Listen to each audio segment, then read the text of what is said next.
let's relive the past. Ooh, yeah. Cartoon heroes, the memories last. Alex and Josh got the humor, it's a blast. Kick back, enjoy, have a blast fast. Slash Track Saturday, let's groove today. Cartoon classics make our worries fly away. Zelda and my pet monster, what they gotta say. Tune in and let the review slay.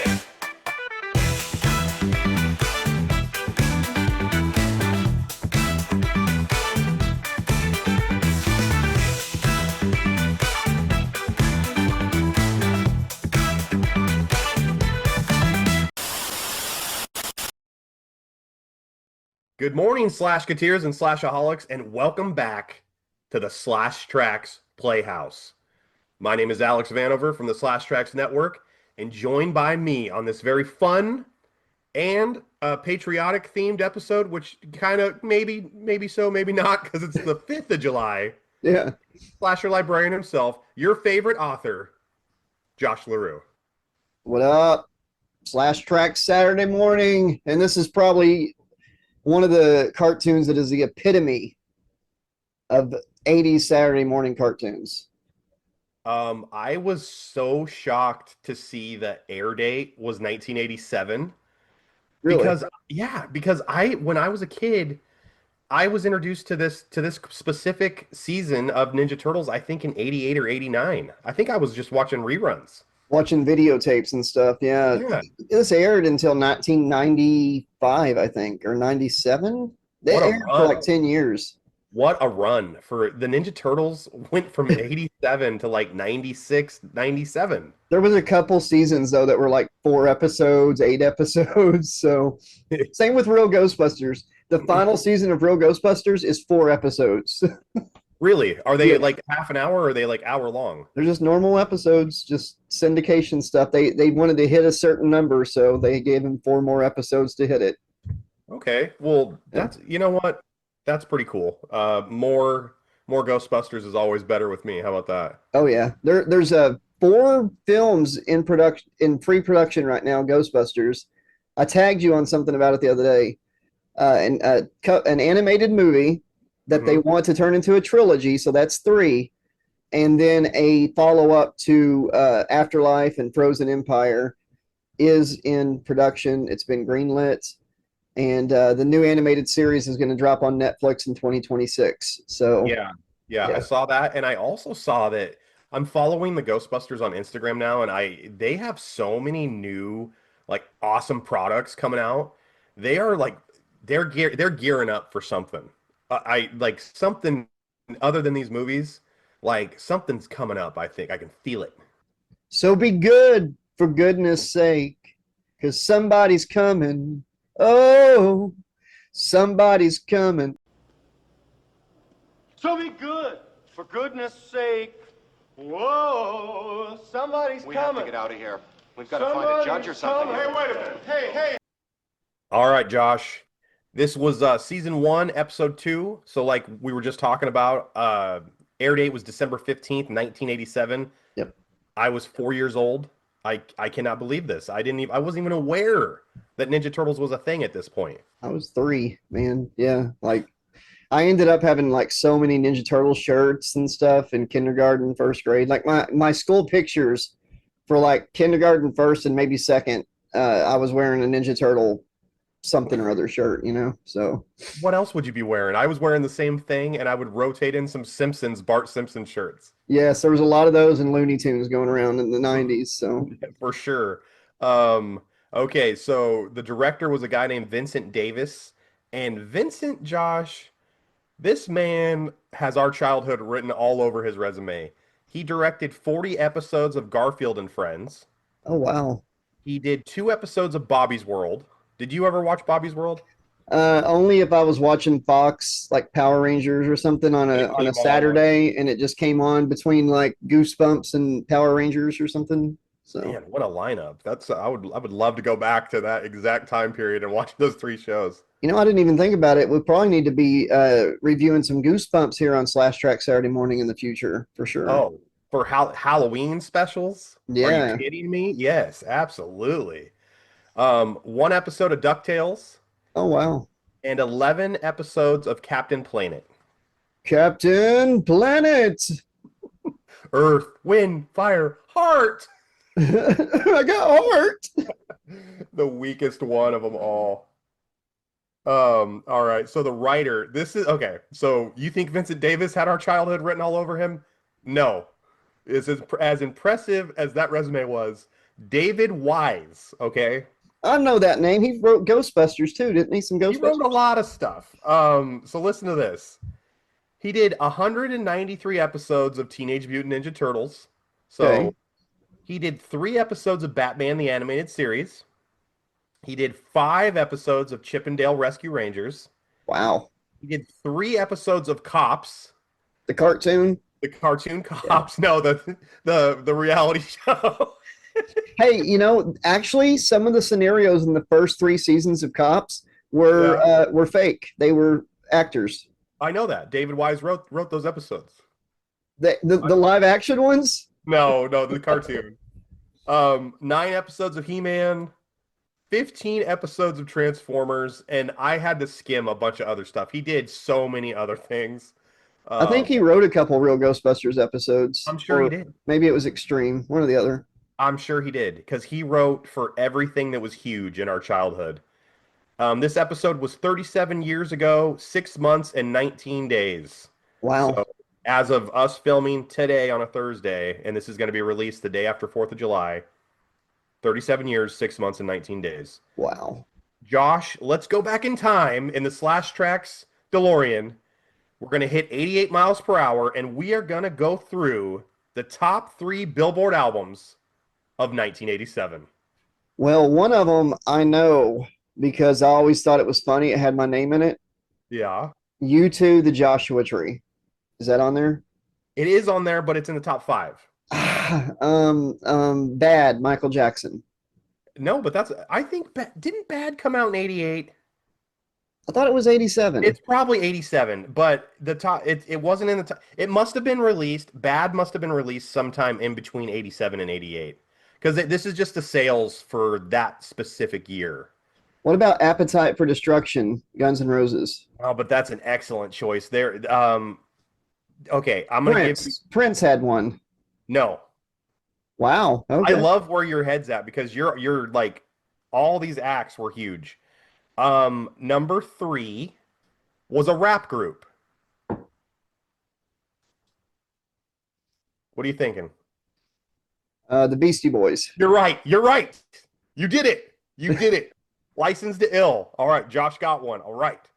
Number 2 was, okay, this surprises me immensely. Number 2 was by a guy who was on Saturday Night Live a lot, and he was like a folk singer. Oh my God. Simon. Paul Simon. Yeah, that was You Can Call Me You Can Call Me Al. Yep, You Can Call Me Al. Yeah. It was Yep. the album Graceland. Yep. Number 1, which, I mean, when I think of 87, I definitely think of this band. Really? Hair band, still popular to this day. Metallica? No, but that's a good guess. Oh, hair band. I said Guns N' Roses. Kiss? I don't know. Bon Jovi.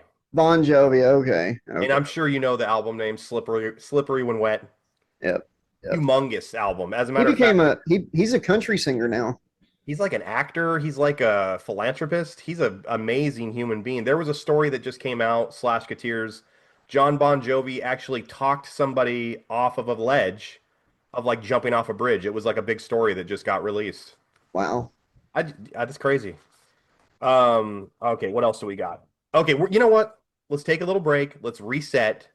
John Bon Jovi is a hero, but let's go to our very first commercial break. Let's do it. Teenage Mutant Ninja Turtles will return after these messages. Field trip. Remember the buddy system. Alphabetical order. Seeing stuff. Stuff that's cool. Stuff that's really neat. That's so cute. Wild. stuff to eat. McDonald's! It's a good time for the great taste Want a bite? of McDonald's. We now return to Teenage Mutant Ninja Turtles. Well, have you had your break today? No, but I want one. I want what you make at McDonald's when you showed me that hack. What was that? Oh, yes. Every receipt you get has a survey thing you can take, and if you do it, you get a code, and you get buy one of any sandwich, get another one free, equal or lesser value. So what I'll do is I'll do the survey, get a double quarter pounder for me, and then a double quarter pounder for my wife, even though she only wants a regular quarter pounder, and I'll say put one slice of cheese and one patty on the side. Slap that sucker on mine, and I've got a triple quarter pounder. So, yeah. Speaking of which, yeah. Oh, what? it's been kind of having a little effect on me, though. Yeah, Too much cholesterol, Josh, from all that value? just a little bit. So much value. Such a great shopper that you've given yourself a stroke. In all seriousness, I've actually had a small one, so I probably shouldn't joke. Well, no, we know when you had your thing, it Yeah. wasn't that noticeable. It wasn't that bad, yeah. No. And since I went through it, I can joke about it. Josh, as a matter of fact, /Kateers and /Holics, since we're talking about Josh's thing he had, the episode we did of /Tracks, which was, I believe, Friday the 13th, part 3, the barn episode. Yeah. Friday the 13th, part 3 of /Tracks, that was our biggest episode ever, and Josh was like 30% health bar. Yeah. Like, killing the views, and actually dying a little bit himself from watching that terrible movie and from his stroke. Yes. Yeah. We need to have more health incidents. We get better views. Well, if I keep eating triple quarter pounders, we're probably gonna have. Okay, Josh. We already did the best films of 1987 on a previous episode of /Trek Saturday Mornings. We're gonna do Rotten Tomatoes worst films of 1987. I have the top 5, and I cherry picked 2 other ones because they're so blatant. See, I'm not going to be able to guess the bad ones as good. 87, was that the year Howard the Duck came out? No, but I like where your head's Okay. at because this is kind of the same vibe. Was Attack of the Killer Tomatoes sequel one of them? No, it wasn't. No. Critters? Don't you talk about critters like that. I love no. Critters. I love I Critters. I love it. But what's the genre that one of them is? Okay, number 4 has friend of the channel, Mr. Pudding Pop himself, Bill Cosby, starred in this film. Oh, is it Ghost Dad? No, but that's probably for another year on the worst list. Oh, I don't really know a lot of Cosby films. Okay, but exactly. Well, that's for a reason because he did terrible movies. Leonard Part 6. Oh, I remember hearing about that. I've never seen it, but yeah. Huge flop. Do I need to see parts 1 through 5 to get it? The pre-equals? No. Number 3, Josh, which is a movie that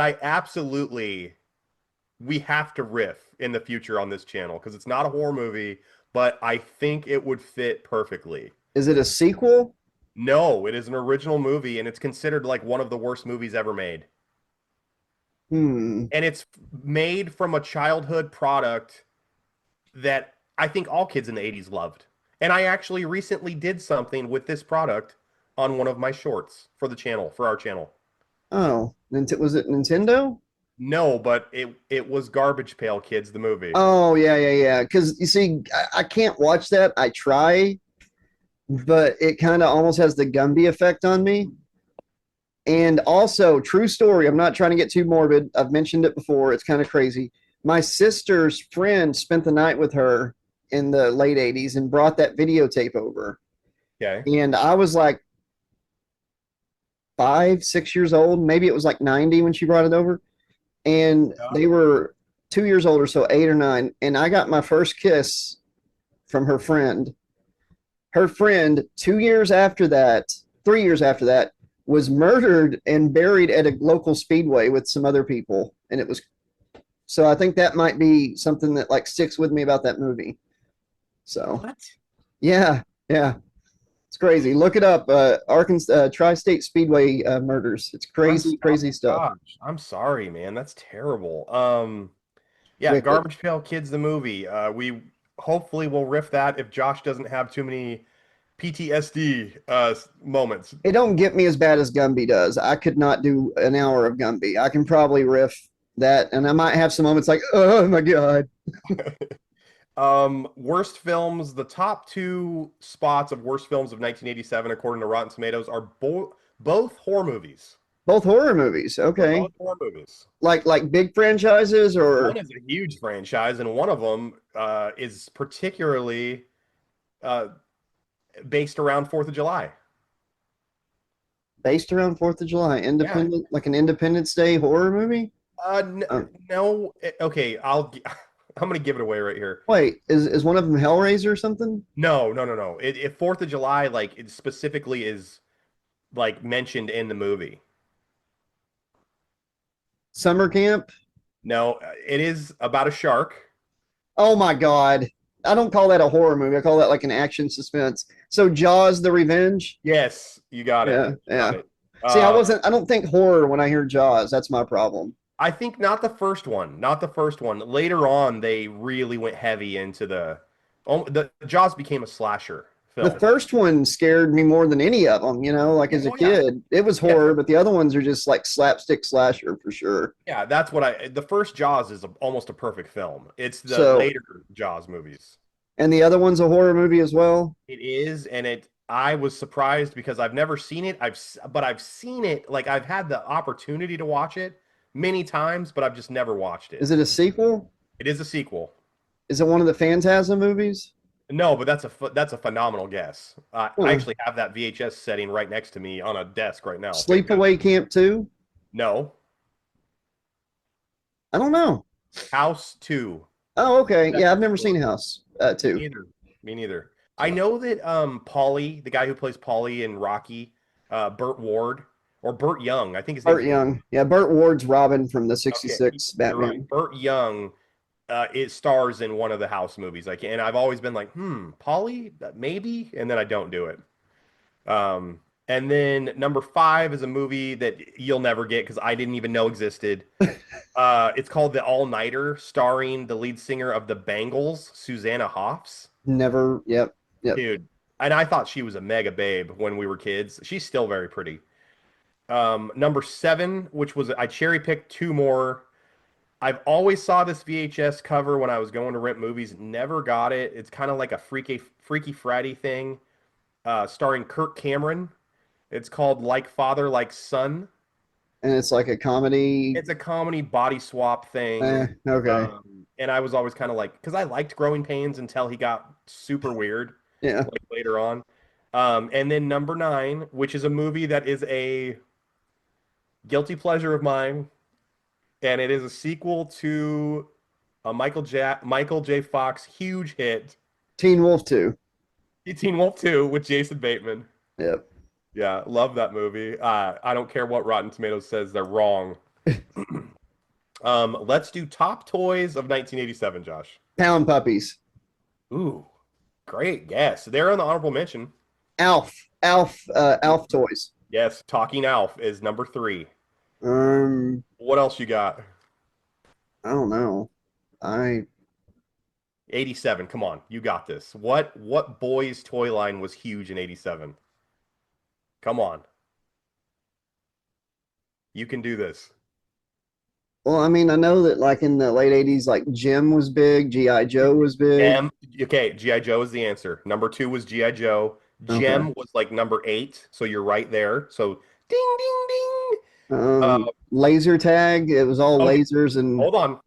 Captain Power Toys. You just nailed that, by the way. It's not laser tag. It was you had your toys and they shot at the screen. Do you remember that? Oh, okay. Yeah. And the screen would shoot back and it could blow your ship up and would actually fling the guy out of his spaceship. Do you remember that? Yeah.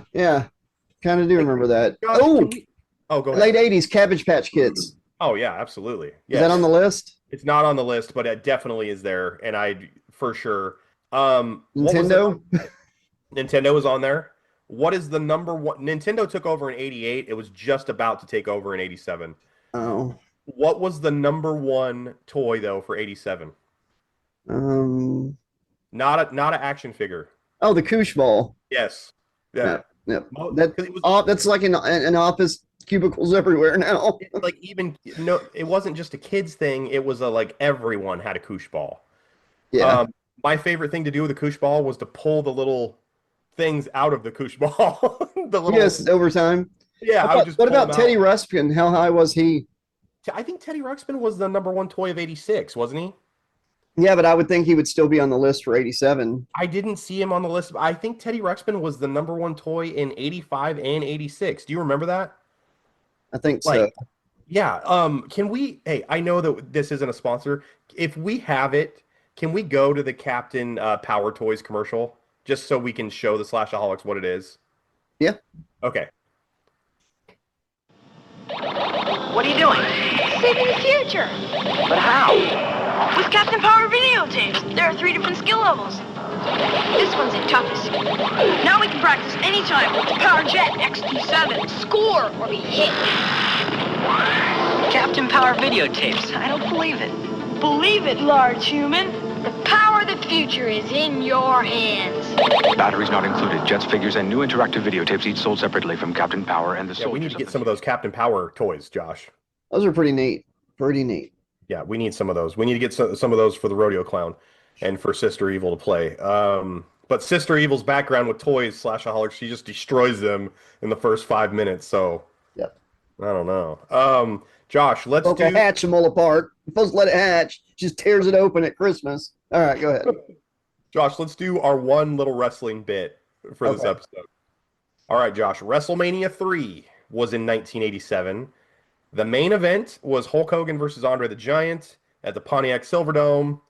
So memorable that Hulk Hogan brought up the Pontiac Silverdome years later when he was hosting WrestleMania and said the wrong building like Yep. 3 or 4 times At the Superdome or whatever, yeah. at the Superdome. They set the attendance record at the time. Much debate over as if this was like a real number or not. Yeah. I think it was like 87,000 or how many people did they say they fit into that Nine- building? I've heard like 93,000. 93. No, no. Those are Hulk Hogan numbers. Those are presidential numbers right there. Alternative facts is what that is. And then also one other thing I want to talk about real quick was so Hogan and Andre was the main event, but I think the match that stole the show was Steamboat and Macho Man. Oh yeah, one of the best ever. That is a clinic on how to put on a wrestling match, man. For Yeah. You weren't going to see Hogan and Andre doing arm drags and any actual wrestling holds or off the top rope work. But you know, he did press Andre over his head whenever Andre weighed. And by the way, he body slammed Andre that night, and Andre weighed 750 pounds and died 3 weeks later, even though it was like 6 years later.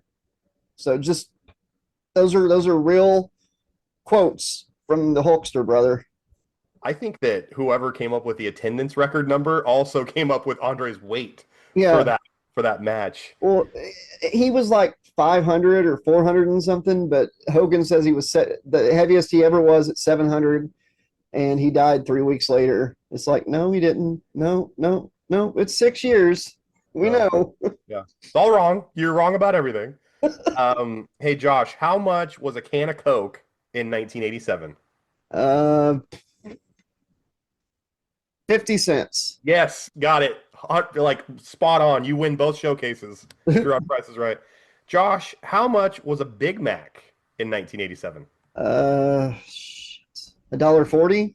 Damn, you're close. $1.60. Okay. All right. Wow, that was an excellent guess. How much for a Whopper?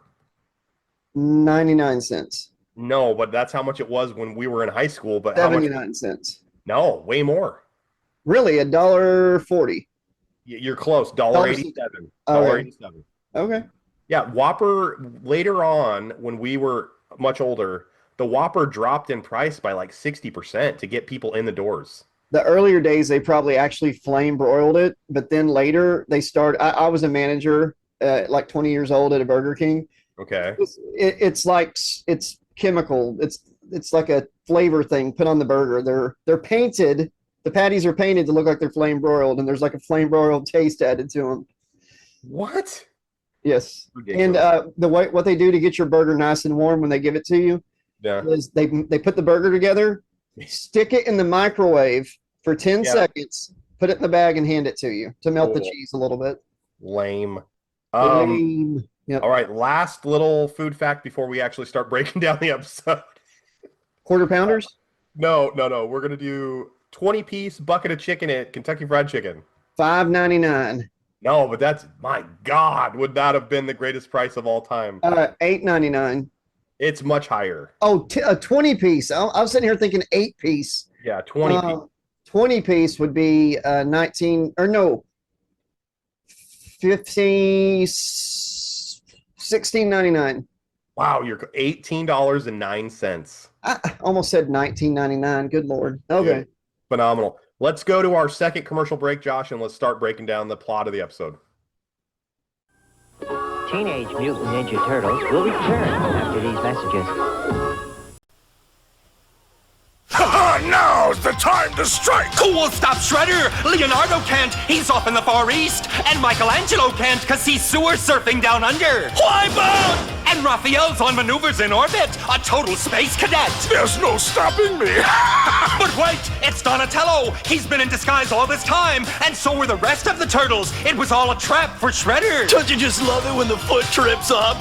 Teenage Mutant Ninja Turtles. From Playmates. And now back to Teenage Mutant Ninja Turtles. Right. Dude, I want some Ninja Turtles toys right now. That guys. Memba berries, like, to the extreme. I remember the first time I saw that commercial, I was like, oh my God, Donatello in disguise, I need it. All right, Josh. Episode starts with April waking up the turtles in the morning.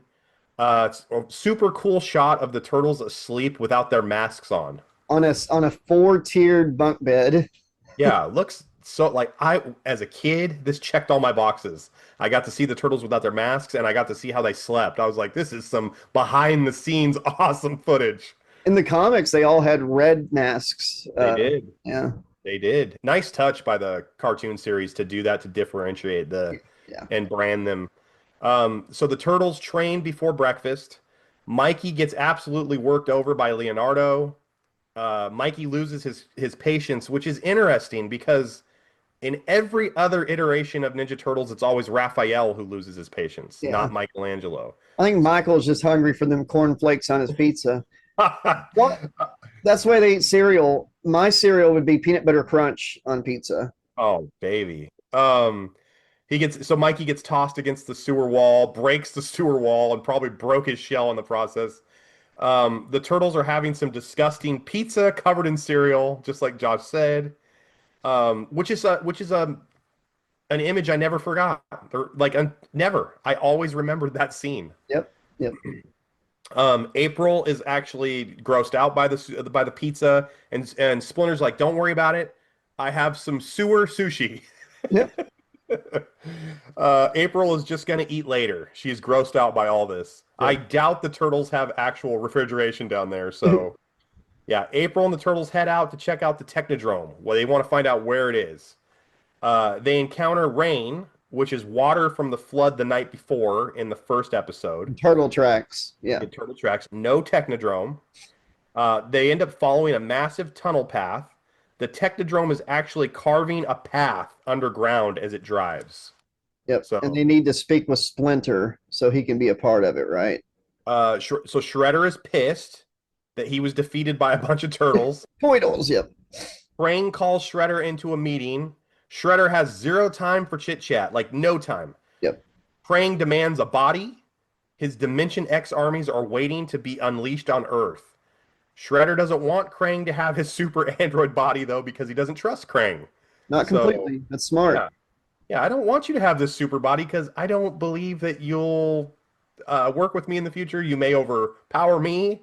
Shredder says he wants to know how to defeat the turtles, and if Krang tells him, then he'll possibly, maybe, sorta perchance get him a body if he trusts him.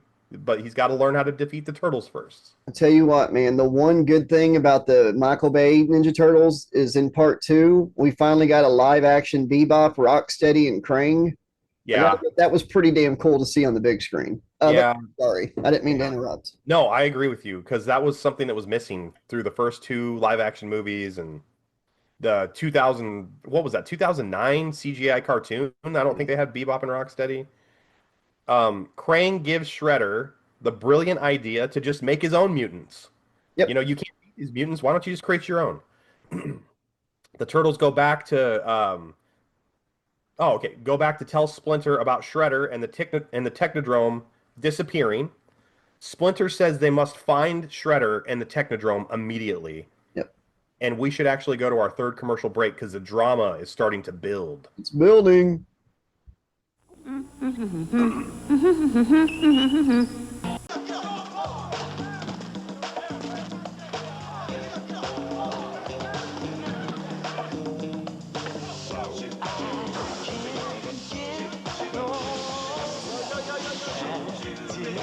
Peanut butter? Peanut butter Snickers. New peanut butter Snickers, a whole new way to get satisfaction. And now back to Teenage Mutant Ninja Turtles. This one's personal for me, man, because like when I was a kid, peanut butter Snickers was like my go-to candy bar. Every time I went to town, had to get it, red wrapper. It was so good because it had like big section of peanut butter where the nougat would normally be. It was like creamy peanut butter, peanuts and caramel, chocolate, perfect, almost like a Nutrageous, but a lot more peanut butter and less peanuts. Mm-hmm. And they discontinued it when I was like 10 or 11. They brought it back like 10 years ago, 12 years ago as peanut butter squared, and it's still sold. And they're good, don't get me wrong. Yeah, they're like smaller. But they've got nougat in it now, and the peanut butter is like really thin. Mm-hmm. And it's still good. Like I said, it's still good, but it's not that peanut butter Snickers, man. I wish we could get that formula back. But all right, I digress. You're gonna enjoy your peanut butter squares now, and you're gonna enjoy your fake mesquite flavored Whopper. Okay. And my Juicy Juice Orange Tangerine, which is like 99.9% Ecto Cooler, but it's just not green. Just not quite it. Okay, I have a note here. So they're trying to find the Technodrome and Shredder, and all of a sudden Splinter is just hauling ass. And it says Splinter needs a cane, question mark. He is hauling balls right here. Shredder's robots show up to the zoo and they steal a rhino and a warthog. So very polite. As they leave, they tip their little top of their. We're so sorry, folks, for the intrusion. Don't they say, you're coming with us, buddy, or something like that? Or well, yeah, but like after they pull the warthog and the rhinoceros down the hole, one of them pops back up to like that old man and his dog that were under a bench. It's like, so sorry to intrude. As you were, have a nice day. That's hilarious. Have a nice day. That means that Shredder programmed these robots to have manners. To be respectful. Yeah. So yeah. When you idiot robots are committing felonies, at least be respectful. But Uncle Phil, Shredder. It is Uncle Phil, by the way. Oh yeah, James Avery. You can hear it in every syllable of his words. Splinter and the Turtles find a path with fresh tank treads and freshly drilled rocks, so they're on the right path. Splinter is going to burrow his way through to the Technodrome. So Splinter's like, you know what? I'm going to pick a spot that I think the Technodrome may be at. He just starts burrowing like a rat through the rock. Yep. Shredder selects 2 human punks to mutate with his stolen rhino and warthog. They should have brought their comics, though. They brought their comics. The punks They should have. They didn't, man. They should have brought their comics. The punks volunteer because they want to get back at the turtles for getting worked over in the previous episode. Yeah. Get them turtles. Turtles. At first, they didn't want to do it because they're kind of like, what? And then Shredder's like, well, you want to get back at them, don't you? Oh, and these are the same punks that attacked April in Turtle Trax and got their butts kicked by the Toidles. So, yep. And the same punks that doesn't Vernon just throw the expensive camera equipment at the punks? Like, oh, Yep. hey, thanks for the $100,000 worth of Channel 6 gear. The turtles are climbing up a random tunnel, and it just happens to lead to the city streets of New York. So they chose a path, totally the wrong path. Running through the streets in daylight, almost causing wrecks and stuff, trying to stay undercover. And Yeah. boy, whew, when they get a disguise in a minute, it's borderline racist. April is at Channel 6, and they just happen to crawl up right next to Channel 6, by the way. It's just totally random. New York is huge, by the way. Oh, yeah. April's been missing for 3 days. She's having a meeting with her boss. She's basically almost fired. She's trash talked. Her boss is like, you know what? I'm going to send you to the zoo, and you can check out these stolen animals that were you just taken recently, because that's the only story I trust you with. Go to the zoo, April. Right. Yeah. April heads out and is greeted by the turtles in disguise. Are these punk outfits or like rap outfits? Rap outfits, and they're speaking like trying to speak ghetto, you know. Okay. Yes, they say, "What's Like, the haps?" What's the hap, girl? Like it's Sunglasses, leather jackets, and boom boxes. Turtles are kind of dickheads here, by the way. I have a note. They're like rude to April. I thought they were kind of racist, but then again, they're green turtles. They're not like white dudes, I guess. So They're being very mean to April too, because April's like, they are. Hey, a rhino and a warthog were just stole at the zoo, and this could lead to the Technodrome. And the turtles are like, this is the dumbest thing we've ever heard. And they start laughing right in her face. You wear yellow jumpsuits. Nobody's listening to you. And by the way, before somebody like gets all mad at me in the comments, I'm kidding. I'm kidding about the racist thing. I'm not that sensitive. I promise. It was just a joke. The whole point was I was going to say, wait, they're green turtles. They're not white dudes. So it doesn't take effect. So calm down, keyboard warriors. All right, go ahead. So yeah, and then also April's wearing the yellow jumpsuit, and she hasn't been home for 3 days. Don't you think that thing would be pretty rank? Probably so. Which that jumpsuit out. So the turtles laugh in April's face until April says, "No, listen. The animals were stolen by robots and dragged underground. Robots. Robots got them. Robots. Ooh, no, I don't like them robots. So now the turtles are like, okay, well, we believe you now. This actually makes sense. We cut to Splinter finding the Technodrome. So the spot he chose was correct. Yep. The robots immediately capture Splinter, though. Like, they lasso him. He drops his walking stick. He's caught immediately. But the polite robots pick up his walking stick and, give him a cup of water. And dust him off. So sorry for the inconvenience, sir. But we have to take you prisoner. Yeah. Kidding. Our boss programmed us to do this. Those little robots, man, in the arcade game of Ninja Turtles. They're hard. They are they're bitches. They're difficult because they keep lassoing you and shocking you when you're trying to do something. The turtles find the robot.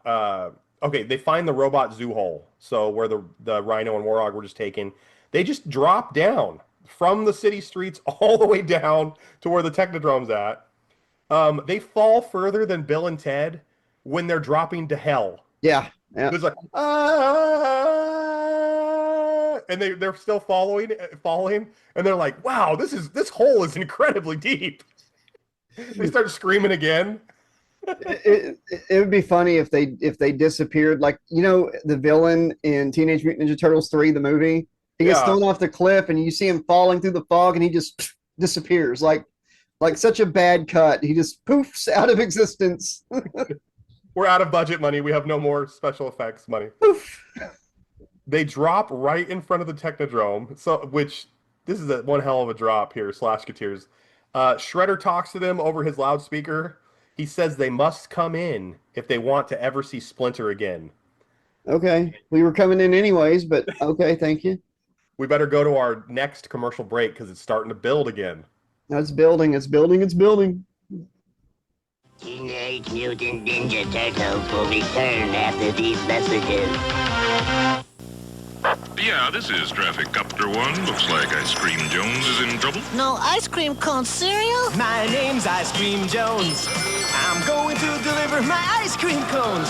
A crispy, crunchy cereal for breakfast with the great taste of Ice cream cones! little cones and puffs that taste like chocolate chip ice cream cones. Or vanilla! A crunchy part of this nutritious breakfast. Thanks for the help with the ice cream cones. That's ice cream cones cereal. We now return to Teenage Mutant Ninja Turtles. So would they put this on their pizza? Absolutely. And what I would love to have a gigantic bowl of ice cream cone Jones cereal tonight. Yep. Strawberry flavored, probably. Dude, they absolutely knocked it out of the park with this theme song. It's been stuck in my head for 40 years. Sing it for us. My name's Ice Cream Jones. We got the brand new flavor of ice cream cones. A funky new cereal for breakfast. The great taste of ice cream cones. Whoa! Coming soon, Trax Saturday morning cereal. Keep an eye out for it. Yeah, if Trax was a cereal flavor, it is ice cream cone cereal. April calls for a news crew with Crystal Pepsi and Ecto Cooler marshmallows, flavored marshmallows, and peanut butter Snickers. April calls for a news crew and is absolutely denied because there's no story. Her boss just does not have time for April's BS today. April is livid. She reeks because she hasn't changed out of that jumpsuit all week. And it got wet in the first episode. And she's been walking around in the sewer. She probably smells pretty bad.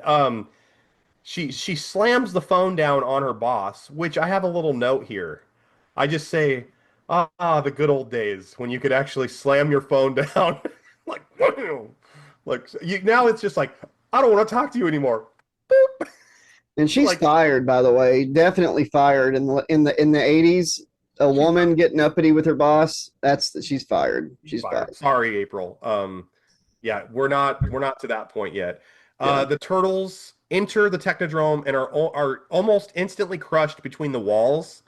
And this is kind of like a Star Wars trash compactor scene.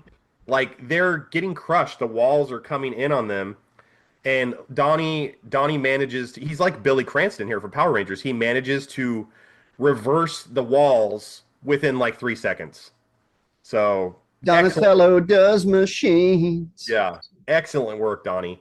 So the turtles are safe, but wait, there's more.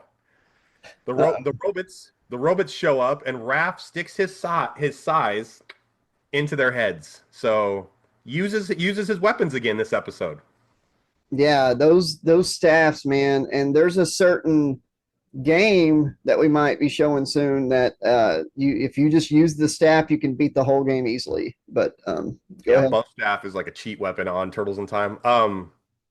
The turtles encounter huge killer robots from the TV show Robot Wars. Robots. Wow. You remember that show? Yeah. Or BattleBots. BattleBots.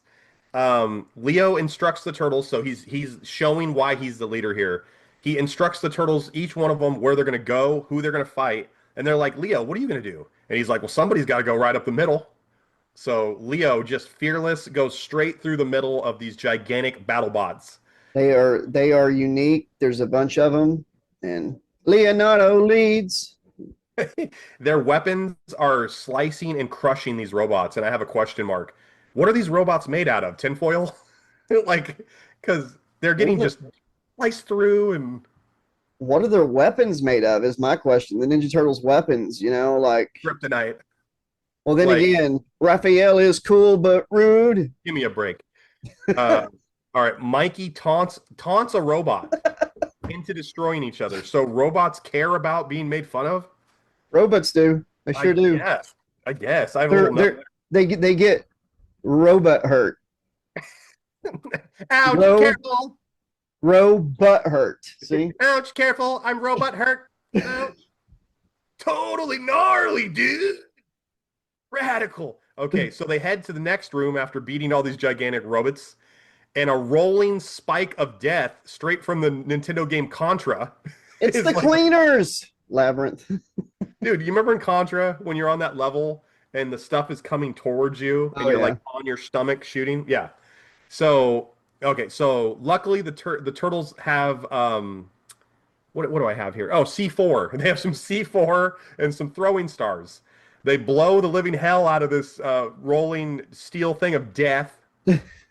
They blow the closed doors open, and they find Splinter, who's like hanging from a rope at the very tippy top of the Technodrome. Yep. All right, Shredder and the foot soldiers show up. Shredder introduces himself as Oroku Saki and says Splinter knows him. Yep. The guys call him a kitchen utensil, so they're still talking trash. Shredder says they better shut up if they ever want to join the Foot Clan. He goes on to monologue for about 3 minutes about how he is the reason they even exist, why Splinter left Japan, and how the Turtles ended up bathing in mutagen. So Shredder is doing the typical James Bond villain thing here. Is this the flashback where Splinter as a human gets the ice cream cone on his head? I don't remember. It might have been Turtle Trax. I think the first episode is where they do that, because I think Shredder is the one who puts the knife in the back of Splinter's gi. Yeah. Kind of a weird way to take credit. Well, it says when Yoshi came to New York, the Foot Clan or whatever took him one time, and like he's got like an ice cream cone, and it ends up on top of his head. That's all. I think that was in the first episode, because the first episode's where April is told the whole story, right? Yeah. About him finding them in the ooze, and like when they mutate, they're like fully grown teenagers, not like little at first and aging, but yeah. Okay, so he does his monologue. Well, I was gonna say, with what you're talking about, he gets an ice cream cone on his head. Splinter's an ultimate ninja. You think he would have saw that ice cream cone coming and kind of went? Well, he was eating it, like he. The Turtles decline Shredder's generous offer, and Shredder says, "You know what? Don't need you guys anyway. Bebop, Rocksteady." He unleashes them on him. So this is the first time we see Bebop and Rocksteady trying to fight the Turtles. And don't they just start shooting their guns off? Yeah, so, I think they were shooting, right there in the Technodrome. They're shooting their guns in the Technodrome. They're gonna. I mean, I'm sure if Krang knew about this, he wouldn't be too pleased, right? Because isn't he the one who funded all this? Right. Yeah. Okay. So you know what? Things are starting to heat up. Guns are blazing. Turtles are in trouble. Bebop and Rocksteady. Let's go to another commercial break. Teenage Mutant Ninja Turtles will return after these messages. Teenage Mutant Ninja Turtles, heroes in a half shell. Splinter the Rat taught them each the ninja arts. Donatello, master of the staff. War! Leonardo, the katana blade. My God! Raphael, the Don't sleeve. throw this at home, kids! And Michelangelo, the nunchakus. Radical! And master of the willing pizza. Hey, who had the pepperoni and ice cream? Teenage Mutant Ninja Turtles. From Playmates. And now back to Teenage Mutant Ninja Turtles. That's kicking it old school, man. Like I do know my memory of the first set of turtle toys was getting the Ninja Turtles, Krang in the little metal chair. Yeah. Because I was so disappointed when I got that for my birthday, because I thought they had him in the suit, but they didn't have a toy of him in the suit for a long time. Forever. And my Shredder was freaking shirtless and ripped. I was like, what? When was he ever running around shirtless in the cartoon? But they based it on the comic apparently or something. So yeah, and that's why his body mold, because the mold was off of him in the comic, that's why he's so scrunched down and like just in that weird pose, because it was based off of the comic. Yep.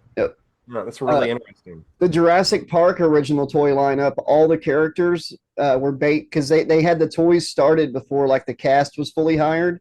Yeah. All the characters look like they do in the book, how they're described in the book. So Alan Grant's got like this big beard and balding, and Ian Malcolm's kind of a little chubby, short with like horseshoe baldness and stuff. It's crazy, but they blew it. Yeah. They totally blew it. So Bebop and Rocksteady immediately knock each other out. The Turtles whip the foot soldiers in record time. Leo cuts Splinter down, and the Turtles and Splinter escape. They end up resting on the streets of New York. They're pretty tired. This has been a long, like 2 or 3 days. Yeah. Actually going into day 4 now of the first 2 episodes. Bebop and Rocksteady proceed to show up and just start shooting everything again. Yeah, so they're shooting everything at the zoo, or in front of the zoo. Leo and Raph kind of do the coolest move ever. Raph kind of rolls and like sticks his sai in one of their guns, it explodes, and Leo just cuts one of their guns in half. Yep. So, okay, and then so the turtles decide they're going to run into the zoo. They're luring Bebop and Rocksteady into a cage, and they're going to lock them up. And it works. They get put back in a cage. They sure do. And April shows up. Yep. And she's like, I missed everything. And they're like, well, here's a fun shot for you. Film that. Yeah, I have that exact. Yeah, she shows up, finally gets her scoop, finally gets her story, and it's Bebop and Rocksteady. So April's probably going to keep her job, may get a promotion and a raise, all thanks to the turtles. April, the robots. I was going to say the robots show up to come out of the ground to save Bebop and Rocksteady. Yeah. I was thinking, okay, at this point, there are sinkholes all over New York just from these robots coming up from underneath. Like that's going to be so hard. There's going to be like rivers of slime and everything, like in Ghostbusters. They've had to have hit like an electrical line or gas line or something by now with all this drilling from the bottom up. But no, I thought it was really cool how they didn't just cut the bars; they like erased the bars. Yeah. From it, and that's how the episode ends with them saving Bebop and Rocksteady. Yeah, but can you imagine if they missed? If those laser beams are that powerful and they accidentally hit Bebop and Rocksteady? Oh, there was a line earlier that we skated over that I wanted to talk about. When Bebop and Rocksteady volunteer, there's two other guys too that run into the room too because they all want revenge on the Turtles. And Bebop and Rocksteady went out, and they're in there, and they're like, so this is going to give us powers and stuff, right, boss? And it's like, yes, but you may have a hard time getting a date on Saturday night. Yeah. Unless somebody wants to hook up with Bebop and have to deal with like a curly fry Johnson, like pigs have. Oh no!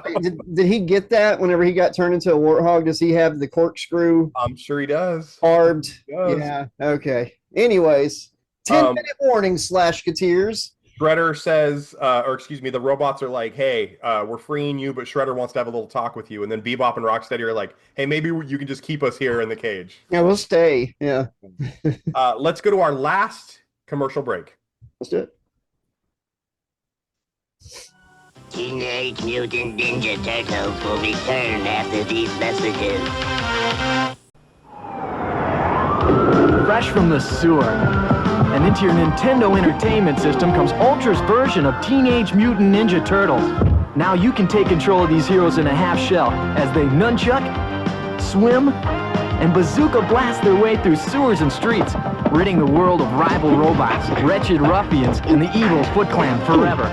Teenage Mutant Ninja Turtles. They're out of the sewers and available where Ultra games are sold.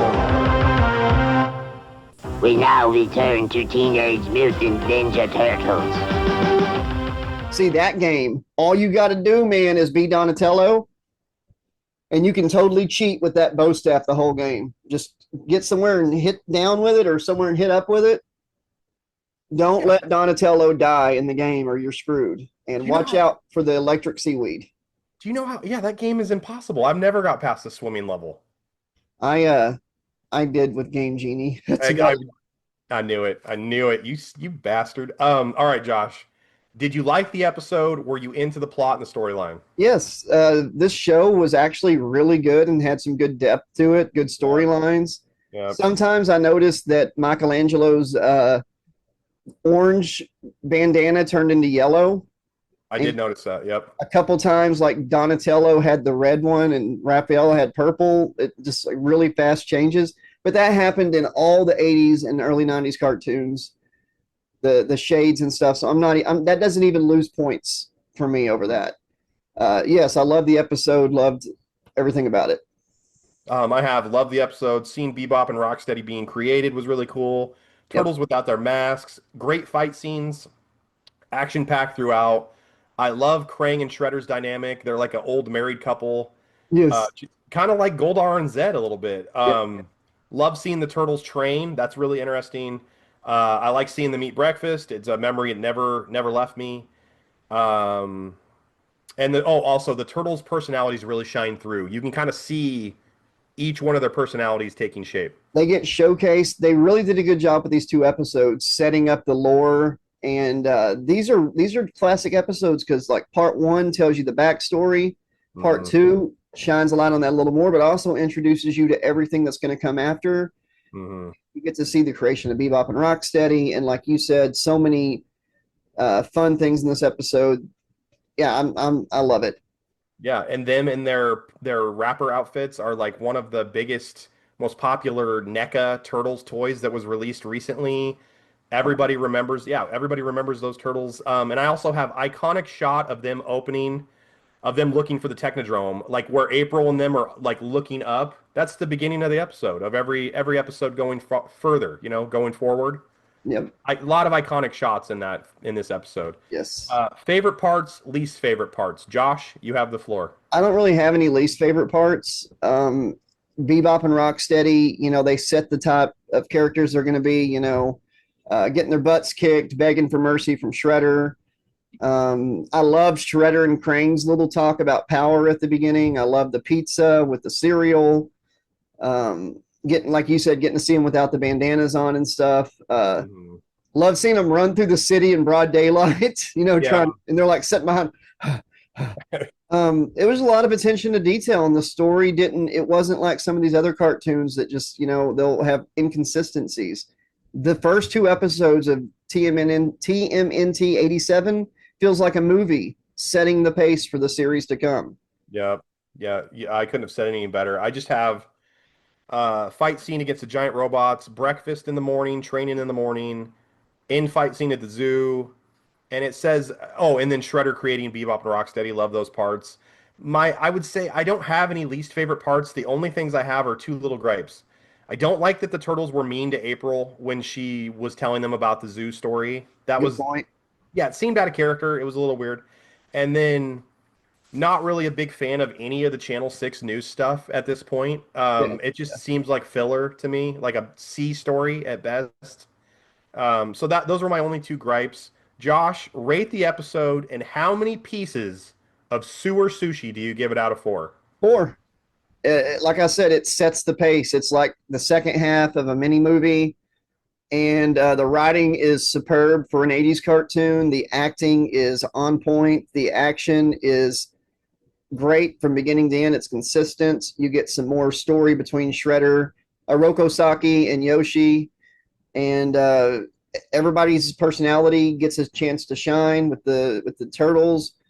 You get a glimpse into April's world and the effect that all this is going to have on her.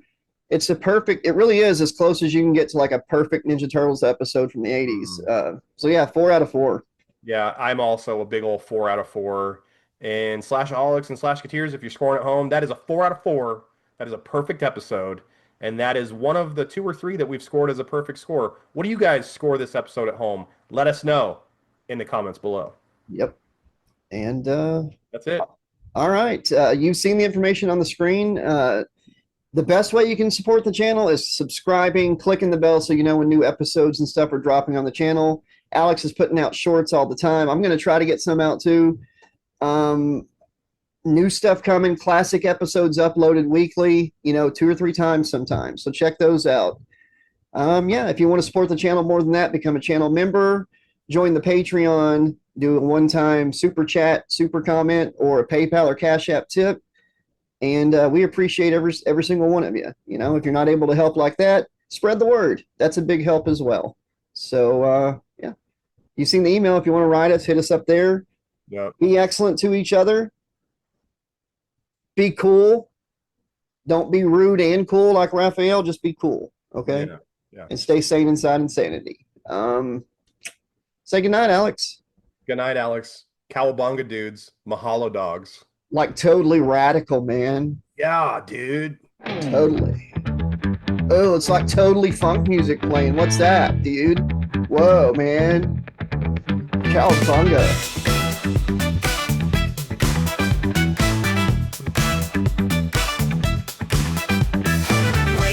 It's Saturday, the vibe's just right. Oh yeah, Alex and Josh take us back to the light. He-Man and those Ghostbusters, what a sight. DuckTales and Mario will dive in tight. Slash Track Saturday, let's groove today. Cartoon classics make our worries fly away. Zelda and Mad Monster, what they gotta say. Tune in and let the review slay. Grab your cereal, let's relive the past. Cartoon heroes, the memories last. Alex and Josh got the humor, it's a blast. Kick back, enjoy, have a blast fast. Slash Track Saturday, let's groove today. Cartoon classics make our worries fly away. Zelda and Mad Monster, what they gotta say. Tune in and let the review slay.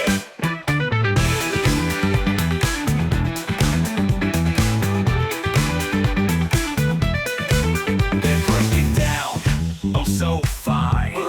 Talking about cartoons, gonna blow your mind. From the